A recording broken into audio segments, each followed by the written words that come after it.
लेकिन potential energy होगा minus P cos 180। Cos 180 मतलब -1, तो ये हो जाएगा प्लस पी। तो पोटेंशियल एनर्जी को यू से लिखता हूँ, पोटेंशियल एनर्जी पी, और ये भी पी आ जाता है, तो डाउट ना हो तो इसलिए यू से लिख देता हूँ। तो यू आपका हो जाएगा बेटा प्लस पी इंटू ई, मतलब मैक्सिमम पॉसिबल पोटेंशियल एनर्जी। यहाँ पे आपका rotation as well as translational equilibrium है। सर इस बार ट्रांसलेशनल इक्विलिब्रियम क्यों है? अगर डाइपोल पीछे देख रहा है तो इलेक्ट्रिक फील्ड तो चाहेगा उसकी तरफ आ जाए, चाह रहा है इलेक्ट्रिक फील्ड, लेकिन डाइपोल ने अपने आप को ऐसा सेट किया है ना कि इलेक्ट्रिक फील्ड कुछ कर नहीं पा रहा, टॉर्क जीरो लगा रहा है। टॉर्क क्या हो रहा है? जीरो लगा रहा है। अगर थोड़ा भी डाइपोल का मन डोला तो इलेक्ट्रिक फील्ड पूरा डोला देगा। थोड़ा भी डाइपोल ऐसे टेढ़ा हुआ तो इलेक्ट्रिक फील्ड इसको अपनी तरफ खींच लेगा। मतलब ये इक्विलिब्रियम तो है, बट ये अनस्टेबल इक्विलिब्रियम है। तो भाई क्या हो गया? वो क्या हुआ? Sorry sir,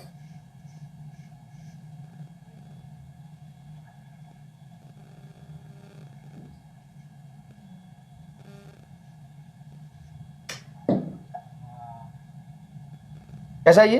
unstable equilibrium, unstable equilibrium है। और साहब ये वाला जो इक्विलिब्रियम है ना, वो स्टेबल इक्विलिब्रियम है। सर कैसे? सर कैसे? तो यहां से डाइपोल को और थोड़ा भी टेढ़ा करके छोड़ोगे तो इलेक्ट्रिक फील्ड अपनी टॉर्क लगा इसको घुमा देगा। तो ऐसे करके छोड़ोगे ना तो ऐसे घुमा देगा, तो ऐसे घुमाएगा, टॉर्क लगाएगा तो एंगुलर एक्सीलरेशन होगा, एंगुलर एक्सीलरेशन होगा तो एंगुलर वेलोसिटी डेवलप कर जाएगा, तो यहाँ रुकेगा नहीं, पीछे चला जाएगा। तो यहाँ पे ऑसिलेशन होगा ऐसे ऐसे, यहाँ पे ऑसिलेशन होगा, देखो ऐसे ऐसे। और स्टेबल इक्विलिब्रियम के अबाउट ही ऑसिलेशन होता है। ऑसिलेशन होगा मतलब सिंपल हार्मोनिक मोशन होगा, अगर एम्पलीट्यूड कम कर दोगे तो ऐसे ऐसे ऑसिलेशन होगा। तो ऑसिलेशन कहां पे होता है? स्टेबल इक्विलिब्रियम के आउट। एक और चीज बताता हूं मैं, स्टेबल इक्विलिब्रियम ये क्यों होगा? तो देखो पोटेंशियल एनर्जी जहां पे मिनिमम होता है ना, वही स्टेबल इक्विलिब्रियम होगा। मतलब कोई भी चीज स्टेबल तभी होता है जब उसकी एनर्जी कम हो, और एनर्जी ज्यादा होगा तो अनस्टेबल इक्विलिब्रियम होगा। तो ये भी एक तरीका हो गया रखने का, स्टेबल और अनस्टेबल इक्विलिब्रियम का। यहाँ पे ध्यान से देखिएगा, मान लीजिए साहब ये आपका इलेक्ट्रिक फील्ड है और ये आपका डाइपोल मोमेंट है और दोनों के बीच एंगल थीटा। तो साहब यहाँ पे टॉर्क आप लगाएंगे, है ना? तो टॉर्क इज इक्वल टू आपका हो जाएगा पी साइन थीटा। टॉर्क आप आई अल्फा लिख सकते हैं, तो अल्फा इज इक्वल टू आपका आ जाएगा पीई बटा आई इंटू थीटा। थीटा कैसे सर? साइन थीटा को थीटा क्यों लिखा? For SHM, for simple harmonic motion theta must be small. For simple harmonic motion theta must be small. Theta बहुत छोटा होना चाहिए तभी सिंपल हार्मोनिक मोशन होगा। ये जो प्रोपोर्शनल कांस्टेंट इसको आप ओमेगा स्क्वायर कह देंगे। Angular acceleration alpha is equal to proportional to angular displacement, ये ओमेगा स्क्वायर आ जाएगा। सर ये माइनस नहीं है, यहाँ पे माइनस है बेटा, देखो ये थीटा एंटी क्लॉकवाइज में और टॉर्क इधर, तो दोनों के बीच में नेगेटिव साइन तो है ही है। अब मैंने मैग्नीट्यूड लिखा था इसलिए माइनस नहीं लिया है, देखो ना थीटा एंटी क्लॉकवाइज है। तो ये हो जाएगा आपका omega is equal to root under P बटा आई। तो टी इज इक्वल टू साहब आएगा 2 pi root under I by P. T is equal to आएगा 2 pi root under I by P. तो कई बार बच्चे इसको पढ़ तो लेते हैं लेकिन भूल जाते हैं, या फ्रीक्वेंसी पूछ लेते तो कंफ्यूज होता है। उनको लगता है कि सर कहीं ये तो नहीं पढ़ा था T is equal to 2 pi root under P by I, इसमें कंफ्यूजन रहता है उसको। तो मैं बच्चों को कहता हूँ चलो इसको डायमेंशनली वेरीफाई करो। अगर मैं तुम्हें कह दूं अभी ना कि डायमेंशनली वेरीफाई करो, चलो करो, तो तुम लग जाते हो डायमेंशनली वेरीफाई करने, मतलब मजदूरी करने। डायमेंशनली वेरीफाई करने का मतलब मजदूरी नहीं होता हमेशा, इमार स्टार होता है। तो क्या होगा मतलब यहाँ पे डायमेंशन का सबसे आसान एनालिसिस। तो एक बात बताओ, आई है क्या? सर आई है MO I, moment of inertia. P क्या है? Dipole moment. ई क्या है? Electric field. तो अगर तीनों का डायमेंशन लिख के तुम यहां पे एनालाइज करोगे तो प्राण निकल जाएगा तेरा। ई का आई का सबका डायमेंशन रख के निकालोगे तो प्राण निकल जाएगा तेरा। तो सर फिर कैसे करें? आसान तरीका है क्या? तो पी तो पोटेंशियल एनर्जी है, अभी भी पढ़ा। अगर पी पोटेंशियल एनर्जी है तो टी इज इक्वल टू 2 पाई, मतलब डायमेंशन एनालिसिस करना तो टी पाई का तो कोई डायमेंशन होगा नहीं, टी तरफ पोटेंशियल एनर्जी है, तो ये हो जाएगा रूट अंडर या पावर हाफ बोल दे, पावर हाफ बोल दे बोल पोटेंशियल एनर्जी, एनर्जी का डायमेंशन क्या होता है, ml2t-2, और नीचे मोमेंट ऑफ इनर्शिया मतलब मास इनटू लेंथ का होल स्क्वायर। ये इससे कटेगा t का पावर -2 मतलब t का पावर -1, इधर t और इधर t का पावर -1, मतलब ये गलत है और इसका उल्टा ये सही है। t is not proportional to t का पावर -1 ना, गलत, ये गलत लिया था ना फॉर्मूला, सही फॉर्मूला ये होगा, नीचे आएगा t का पावर -2, ऊपर जाएगा तो t आ जाएगा। तो डायमेंशनली याद रखोगे तो ये टाइप बहुत अच्छे से आपको याद रहेगा। तो टाइम पीरियड ऑफ ऑसिलेशन कभी कभी से आप पूछ लेते हैं। यहाँ पे मैंने 4 डाइपोल रख दिया और आपसे पूछा कि ऑर्डर ऑफ पोटेंशियल एनर्जी, मतलब इसको इंक्रीजिंग या decreasing order of potential energy में बताइए। तो जो जितना ज्यादा अनस्टेबल होगा उसकी पोटेंशियल एनर्जी उतनी ज्यादा होगी। Unstable means more potential energy, more potential energy. Unstable means more potential energy, unstable means more potential energy. और सबसे ज्यादा अनस्टेबल यहां पे कौन सा होगा, तो सबसे ज्यादा अनस्टेबल होगा ये आपका P4। तो P4 में पोटेंशियल एनर्जी सबसे ज्यादा आएगा, फिर आएगा P3 में, फिर आएगा आपका P2 में, फिर आएगा आपका P1 में। P1 सबसे ज्यादा स्टेबल है, उसकी पोटेंशियल एनर्जी सबसे कम होगी। नेक्स्ट देखिए, find work done to rotate the dipole from stable to unstable equilibrium. सब ऐसे सवाल भरे पड़े होते हैं और पूछा जाता है। तो साहब वर्क डन मतलब चेंज इन पोटेंशियल एनर्जी, हाँ work done is equal to change in potential energy, लेकिन कहां पर है यार, work done is equal to तो minus change in potential energy होता है। तो work done by conservative force या यहां पे electrostatic force, electrostatic force is equal to होगा minus change in potential energy. ये सही फॉर्मूला है, एकदम असली फॉर्मूला है, असली वाला है ये। कई लोग कहते हैं सर इसको अंग्रेजी में लिखो, तो लिख लेना original, original, original, this is original formula, this is not original. तो work done by external agent को आप लिख सकते हैं change in potential energy when change in kinetic energy zero. इसके लिए कंडीशन लगा है कि चेंज इन काइनेटिक एनर्जी क्या होना चाहिए, जीरो होना चाहिए। तो साहब यहां पे आइए, अभी कह रहा है find work done to rotate the dipole from stable to unstable equilibrium. तो स्टेबल का मतलब हो गया थीटा 0 है और अनस्टेबल का मतलब हो गया थीटा 180 डिग्री है। अनस्टेबल का मतलब हो गया थीटा 180 डिग्री है, स्टेबल का मतलब हो गया थीटा 0 है। तो जब आप इसको रोटेट करेंगे तो किसका वर्क लिखेंगे, एक्सटर्नल का कि कंजर्वेटिव का?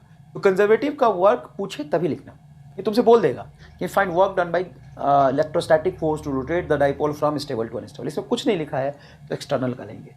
एक्सटर्नल का work done is equal to change in potential energy minus potential minus final potential energy minus initial. Final कहाँ है, 180 डिग्री पे, तो 180 डिग्री पे लिखो माइनस साइन के साथ, माइनस पी कॉस थीटा। तो क्या जाएगा पी, तो देख लो माइनस ऑफ माइनस पी, तो वर्क डन बताइए क्या हो जाएगा साहब, 2 टाइम्स ऑफ पी। ये आएगा आपका work done by external force. Sir सवाल में तो कहीं लिखा ही नहीं था कि किसका वर्क बताना है, सवाल में तो कहीं लिखा ही नहीं था किसका वर्क बताना है।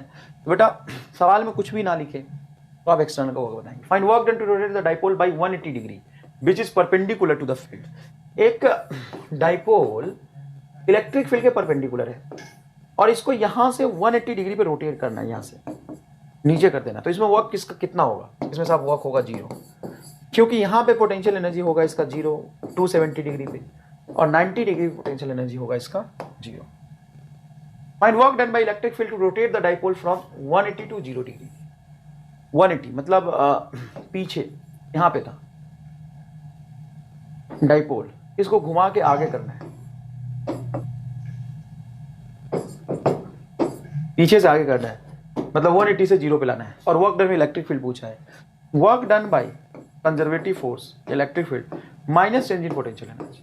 तो सिंपल बात है, इनिशियल माइनस फाइनल कर देंगे और इनिशियल पोटेंशियल एनर्जी जो आपका यहाँ पे होगा वो है आपका P, फाइनल पोटेंशियल एनर्जी है आपका माइनस P, क्योंकि 0 डिग्री में माइनस P होता है, तो 2P आंसर आ गया। याद रखिएगा अगर इलेक्ट्रिक फील्ड की वजह से पूछ रहा है तो आप यूज करेंगे माइनस डेल्टा ई, और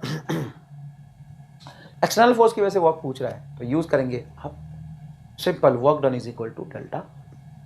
next is electric flux. Electric flux होता क्या है उसको डिफाइन तो कर देते हो तुम कि electric flux phi is equal to E dot A. कोई खास बात एकदम सही है।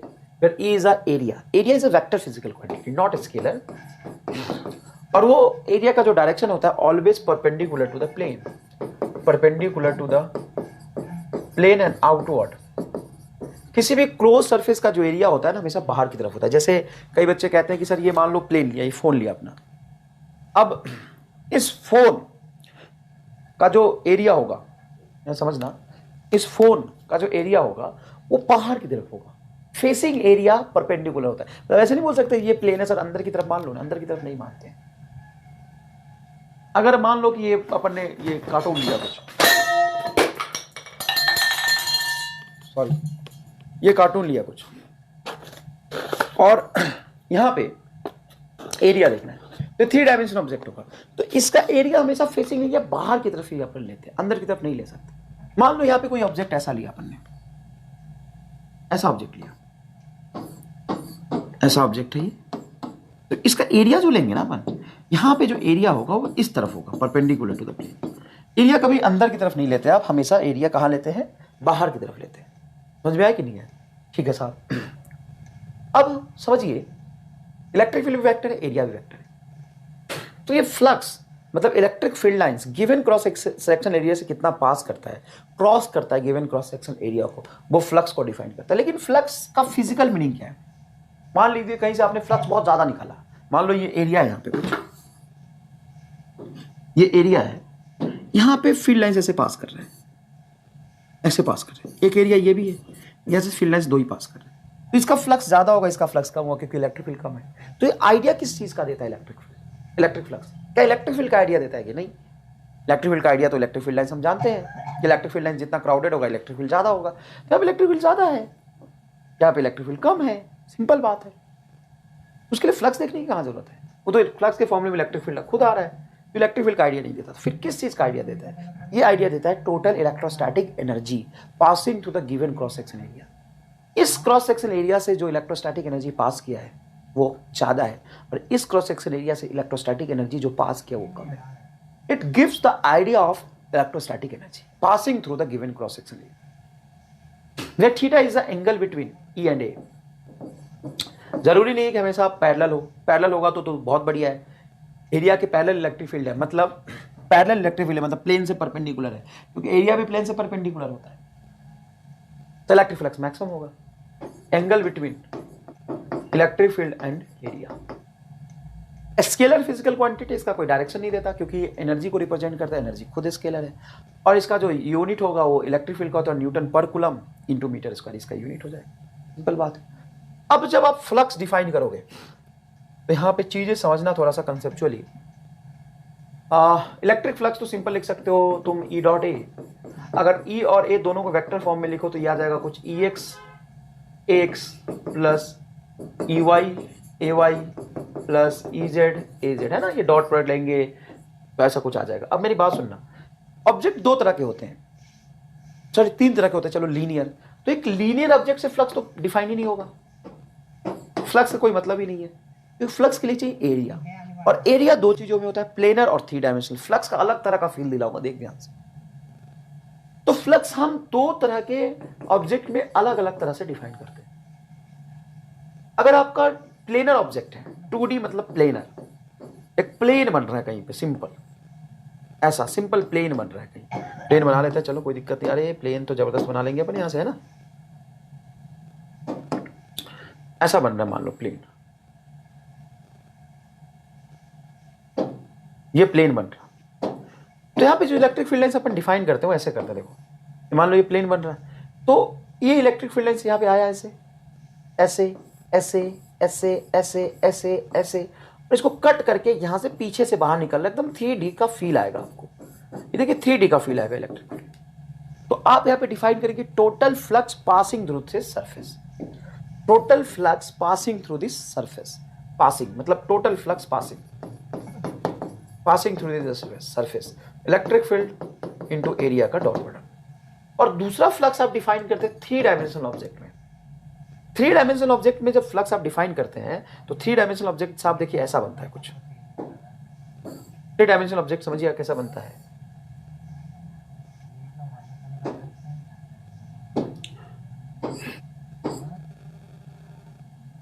ऐसा बनेगा कुछ 3 डायमेंशनल ऑब्जेक्ट। अब यहां से जब तुम फ्लक्स डिफाइन करोगे तो 3 डायमेंशनल ऑब्जेक्ट में यहां पे मान लो कि फील्ड लाइंस ऐसे इंटर करा, तो ये होगा तुम्हारा इनकमिंग फ्लक्स। यहां से इलेक्ट्रिक फील्ड लाइंस इंटर कर रहा और यहां से कहीं से बाहर निकलेगा। एक लाइन ज्यादा, 1 2 3 4 5, 1 2 3 4 5, एकदम सही है। यहां पे इलेक्ट्रिक फील्ड लाइंस बाहर निकल रहा। तो यहां पे 3 तरह का फ्लक्स आपसे पूछा जाएगा। एक आपसे फ्लक्स पूछते हैं टोटल फ्लक्स इनकमिंग, वो आएगा यहां पे निगेटिव, क्योंकि ये सरफेस है, इसका डायरेक्शन किधर है बताइए, नीचे की तरफ। तो यहां से आपका फ्लक्स आएगा निगेटिव। और फ्लक्स आउटवर्ड, ये आपका देखिए ये cross sectional area electric field ऊपर जाता है तो फ्लक्स आएगा आपका पॉजिटिव। कितना आएगा नहीं बता रहा मैं। और एक होता है टोटल फ्लक्स, टोटल फ्लक्स। और यूनिफॉर्म इलेक्ट्रिक फील्ड के लिए टोटल फ्लक्स हो जाता है किसी भी क्लोज सरफेस से 0। यूनिफॉर्म इलेक्ट्रिक, ये गॉस लॉ नहीं है बे, गॉस लॉ तो चार्ज से रिलेटेड होता है, यहां पे तो अपन बात कर रहे हैं इलेक्ट्रिक फील्ड से रिलेटेड। तो यूनिफॉर्म इलेक्ट्रिक फील्ड के लिए total flux passing through this surface, total मतलब टोटल फ्लक्स हो जाएगा आपका इनकमिंग प्लस आउटगोइंग। तो जितने इलेक्ट्रिक फील्ड लाइंस यहां पे अंदर गए हैं वहां से बाहर उतने ही निकले हैं। यहां पे इनकमिंग आउटगोइंग डिफाइन नहीं करते, यहां पे तो सिंपल फ्लक्स कितना पास कर रहा है ये डिफाइन करते हैं, फ्लक्स कितना पास किया, दैट्स इट। वहां पे यहां से फ्लक्स अंदर गया, एक सरफेस से अंदर गया है, प्लेन सरफेस से निकला, कर्व्ड से है। यहां पे आप देखिए प्लेन से गया, प्लेन से निकला, सिंपल। वो प्लेन से इंटर किया और कर्व्ड से बाहर निकला है। फ्लक्स को थोड़ा और फील करोगे, मान लो कि बारिश का मौसम है, बहुत तेज पानी जमा हो रहा, तो वाटर ड्रॉपलेट तो देखोगे एक लाइन बना के नीचे गिरता है, तो तुम कटोरा लेके चले जाओ पानी जमा करने, और कटोरा को ऐसे रखना। तो इलेक्ट्रिक फील्ड लाइंस प्लेन के पैरेलल है, तो जब प्लेन के पैरेलल होता है तो एरिया से 90 डिग्री पे आ गया, तो फ्लक्स कितना पास करेगा, 0। थोड़ा टेढ़ा करोगे तो थोड़ा थोड़ा पानी जमा होगा, थोड़ा और करोगे तो और आएगा, और आएगा। तो नीट में साहब बहुत ही आसान सवाल कुछ पूछ लेते हैं, जैसे मैं आपको दिखाऊं एकदम महाबहियात सवाल। ये पूछा था a square side of side L meter is in the plane of the paper. A uniform electric field E also in the plane of the paper is limited only to the lower half. मतलब electric field ऑल्टो plane of the paper है और ये loop भी इसी plane में है, तो फ्लक्स कितना पास करेगा, 0, क्योंकि इलेक्ट्रिक फील्ड से 90 डिग्री एंगल पे है। तो ये फ्लक्स तब पास करेगा ना जब एरिया को क्रॉस करके अंदर जाएगा। यहां से फ्लक्स कितना पास करेगा साहब, 0। ये सवाल आपसे पूछा था AIPMT 2006 में, 0 आंसर है। यहां देखो साहब, ये देखो square surface of side L metre, ये भी डीट का पूछा सवाल है। Plane of the paper is placed in the uniform electric field acting along the same plane at angle theta. अरे भाई साहब मरवाओगे क्या यार, मरवाओगे क्या, क्या बात कर रहे हो। ये तुम्हारा है स्क्वायर, इसका एरिया कहां है, बाहर परपेंडिकुलर टू प्लेन, और इलेक्ट्रिक फील्ड तुम यहां लगा रहे हो, तो तुम कैसे भी इलेक्ट्रिक फील्ड इधर लगाओ इधर लगाओ इधर लगाओ, जब तक प्लेन में लगाओगे तो फ्लक्स पास ही नहीं करेगा। फ्लक्स पास तब करेगा जब इस प्लेन को कट करेगा। अच्छा बता फॉर्मूले से देख, फाई इज इक्वल टू लिख EA इंटू कॉस 90। ये इंटू कॉस 90 क्यों लिख रहा है साहब, ये इंटू कॉस 90 इसलिए लिख रहे हैं क्योंकि एरिया परपेंडिकुलर तो प्लेन है और इलेक्ट्रिक फील्ड इसी प्लेन में है, तो इसलिए अपन लिख रहे हैं ये कॉस 90। तो यहां पे क्या जाएगा बोलो, 0। फ्लक्स क्या जाएगा बेटा, 0 आ जाएगा, फ्लक्स आएगा 0। Electric dipole when placed in uniform electric field E with have minimum potential energy, then the angle made by the dipole moment with minimum potential is 0 degree पे होता है। छोटे छोटे सटाव सवाल है, एक सेकंड लगेगा, कर लो 2-4 सेकंड में, सॉरी मतलब 2-4 सेकंड लगेगा। ये देखो यूनिफॉर्म इलेक्ट्रिक फील्ड इतना, what is the net flux of the uniform electric field through the cube of side length इतना, oriented to that faces are parallel to the coordinate plane. सुन मेरी बात, uniform electric field इतना है, what is the net flux, net flux total flux 0। अभी बताया मैंने कि मान लो एक यूनिफॉर्म इलेक्ट्रिक फील्ड में क्यूब रख दिया आपने, तो साहब इलेक्ट्रिक फील्ड मान लो एक्स एक्सिस की तरफ है, तो जितने फील्ड लाइंस यहां से इंटर करेंगे वहां से ज्यादा थोड़ी ना निकलेगा, यूनिफॉर्म इलेक्ट्रिक फील्ड उतने बाहर निकल जाएंगे। तो टोटल इनकमिंग बराबर total outgoing, total incoming is equal to total outgoing. ये देख electric field phi is equal to 10I cap plus 3J cap plus 4K cap. Calculate the electric flux through the surface area इतना line along the YZ plane. तो इसका plane YZ में है, तो इसका साथ एरिया जो होगा ना वो YZ मतलब एक्स एक्सिस की तरफ होगा, 10I कैप की तरफ होगा। तो इसका जब आप फ्लक्स निकालोगे तो डॉट प्रोडक्ट करोगे, तो I का I के साथ 1 आएगा, तो फ्लक्स आएगा आपका 100, I का J के साथ 0, I का K के साथ 0, तो ये आएगा 100 यूनिट। फ्लक्स क्या आ जाएगा, 100 यूनिट। समझ में आया कि नहीं है। नेक्स्ट देखो, उल्टा ही चल रहा है साहब, rectangular surface of side length 10 centimeter and 15 centimeter placed in a uniform electric field. In a uniform electric field such that surface makes an angle 30 degree with the direction of electric field. Then flux of the electric field is passing through the surface. यहां पे area और electric field के बीच में angle नहीं दिया है, ये angle दिया है surface max an angle 30 degree. Surface 30 degree angle बना रहा है. फील करके देखिए एक बार. ये मान ले प्लेन है तेरा, ये प्लेन ऐसे है, इलेक्ट्रिक फील्ड इस तरफ है और ये इलेक्ट्रिक फील्ड इस सरफेस से 30 डिग्री का एंगल बना रहा है. जबकि एरिया वेक्टर से अपने को एंगल लेना होता है. एरिया इसका इधर है, ये एंगल क्या होगा 60 डिग्री. तो फ्लक्स इज इक्वल टू होगा आपका E A electric field area into cos 60. समझ आया कि नहीं आया?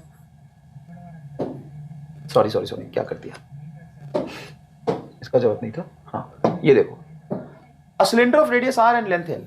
एक सिलेंडर है आर रेडियस का और साहब इसका लेंथ है कैपिटल एल. इसका लेंथ है कैपिटल एल, कोई खास बात नहीं है. Uniform electric field E parallel to the cylinder axis, then outward flux over the surface of the cylinder is given by. सुनना, यहां से इलेक्ट्रिक फील्ड जो जा रहा यूनिफॉर्म इलेक्ट्रिक फील्ड कहीं यहां पे इंटर करेगा, कहीं यहां पे करेगा, कभी यहां पे करेगा, कहीं यहां पे करेगा, यहां पे करेगा, यहां पे करेगा. ये कर्व्ड सरफेस है. हर जगह कर्व्ड सरफेस पे इलेक्ट्रिक फील्ड और एरिया के बीच में एंगल 90 डिग्री नहीं होगा. तो जब यहां से इलेक्ट्रिक फील्ड लाइंस बाहर निकलेगा तो अपने को ये तो पता है टोटल इनकमिंग फ्लक्स बराबर टोटल आउटगोइंग फ्लक्स. लेकिन ना तो हम इनकमिंग निकाल रहे हैं ना पा रहे हैं, ना तो अपन आउटगोइंग निकाल पा रहे हैं. 2-4 सवाल और होगा बेटा, फटाफट अपन करते हैं, ज्यादा सवाल नहीं है. अरे बस वही है ना, बस एक सवाल ही है, 3 सवाल है बस. देख, electrostatic field concept. Electrostatic find नहीं यार, field electrostatic field in a region is given by E is equal to alpha I cap, beta J cap, gamma K cap. Then find flux through the ring, square and loop, half loop. तो साहब electric field आपको दिया है, alpha I cap, beta J cap plus gamma K cap, और ring है जो कि XY plane में है. तो XY प्लेन में जो रिंग है उसका एरिया आप लिखेंगे, ये होगा आपका पाई आर स्क्वायर. रेडियस अगर आ रहा है तो पाई आर स्क्वायर जे के आई जे के कैप. ये फील आया कि नहीं है बताओ?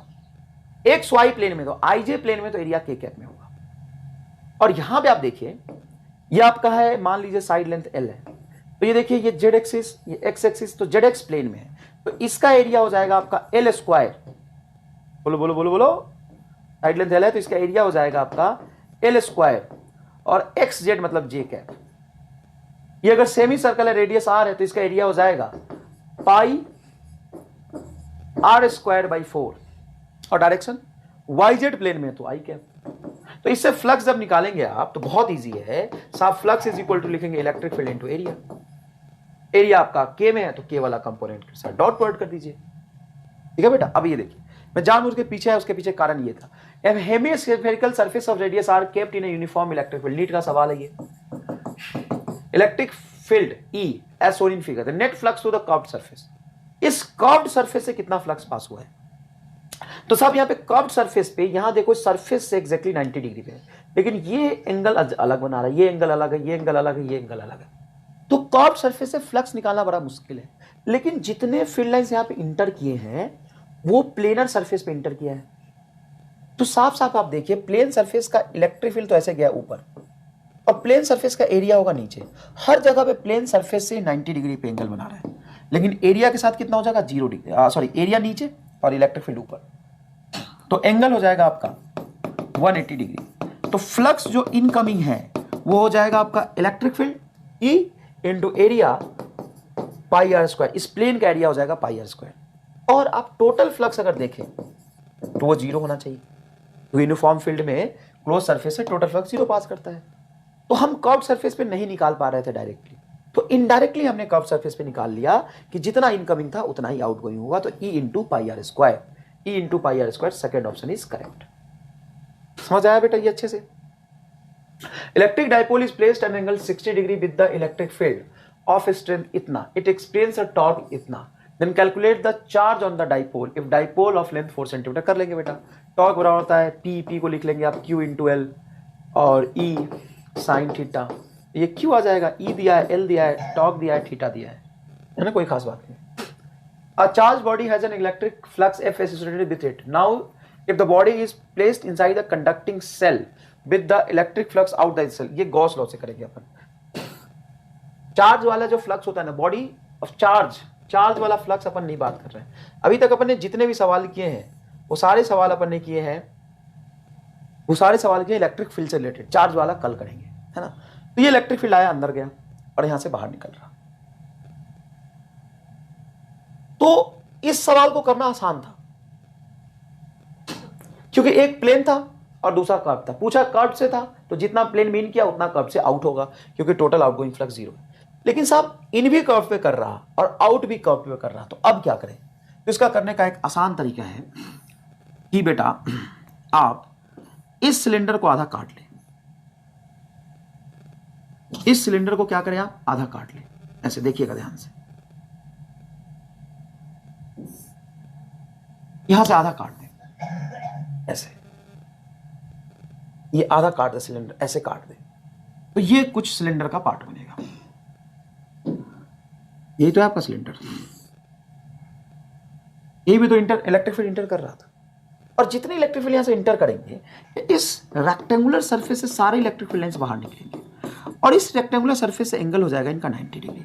तो अपन इस कर्व सरफेस के एरिया से डायरेक्ट इलेक्ट्रिक फील्ड को मल्टीप्लाई नहीं कर सकते क्योंकि एंगल भी पिक्चर में आएगा और हर जगह एंगल अलग है, लेकिन यहां से एंगल हर जगह पे 90 डिग्री है। तो इलेक्ट्रिक फील्ड ये आपका साइड लेंथ हो जाएगा 2r और सिलेंडर का हाइट हो जाएगा आपका h।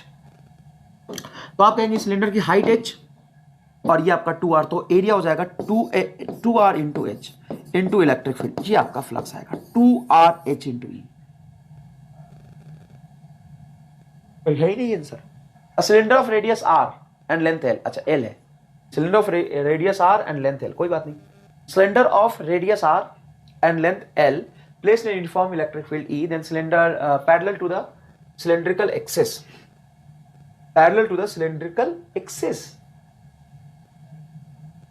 गलत सवाल है, तो मैंने सॉरी सवाल गलत मान लिया, ये अलग सवाल है, कोई बात नहीं बेटा, ये दूसरा सवाल हो गया तुम्हारा। सॉरी, मतलब थोड़ा सा लास्ट मोमेंट पे अपन हरी में, कोई बात नहीं, ये पूरी चीजें सारी चीज ठीक समझाई है, सिलेंडर के लिए समझाया, लेकिन यहाँ पे इलेक्ट्रिक फील्ड इसके एक्सिस से परपेंडिकुलर ऐसे जा रहा है।